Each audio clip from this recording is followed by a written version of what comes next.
Alright, welcome back, guys. I got some upsetting news here with the car, of course, once again.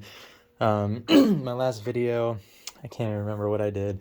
I was going over some more stuff here with the, the sensor here.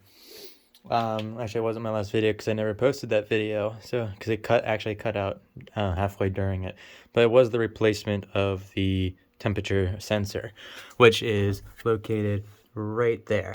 So you go ahead and pop that plug off, and then there's a little clip right around it, which is very similar to the one on the fuel pressure on the rail.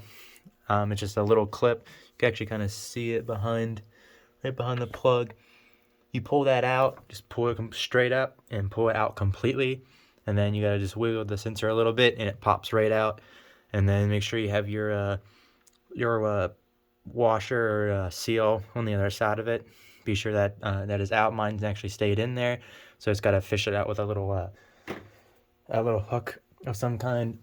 So it's pretty simple. Push it back in. You got to give it a little bit to push it back in, and then push the pin back down, and you're good to go. My wires were actually, the casings actually came apart on here and they got twisted, and it was giving me a fault code for that. But now the car will not start. So I'm actually asking everybody on here if they have any info of what this can be. The car will just crank and crank and crank, and once in a while get a little bit of and then back to crank and crank and crank. So I was going over everything, and I was going over it with a Mercedes guy that I know, a mechanic, and we were going over a lot of things here. The car does, in fact, have fuel pressure. I have 80 psi at the rail, which is normal for the pumps I have. I have spark. I took these the coils or one of the plugs off, and I had another one. It has spark. And we have air, obviously. So the throttle body's working. Everything else is working as it's supposed to, but it will not start. So we have a no start situation, but it's cranking.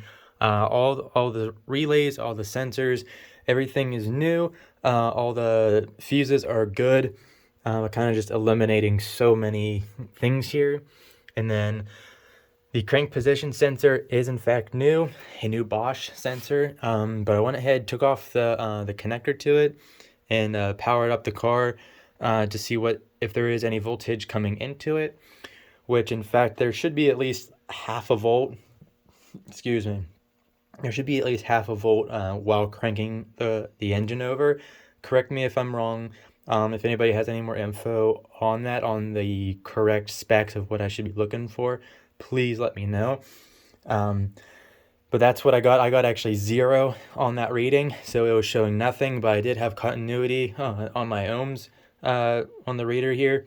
So there is continuity in there, but I don't know if it's something else internally. I did have my scanner hooked back up to it, and I went into the drive authorization program in there, and everything, all the values and stuff were showing pretty much normal, what everything should be. So not really sure where to go from here. I'm kind of just at a standstill once again, but the car never did this before. So this car has never had a crank and no start thing. So this is a brand new issue for me. So I'm kind of just going over everything again here. But yeah, guys, this is the update. So there's no driving of the car whatsoever. I don't know why it's doing this. It's really, really stupid. But I'm having no fault codes, no nothing else stored. My battery was a little bit low, the trunk battery, but that's been on a trickle charge. But that was like the only code I've gotten on there, on that scanner. But yeah, that's kind of where I am right now. If anybody has any other things to check, let me know. But yeah, every sensor on this car is replaced, brand new, wired correctly, nothing wrong whatsoever with any of the components on here.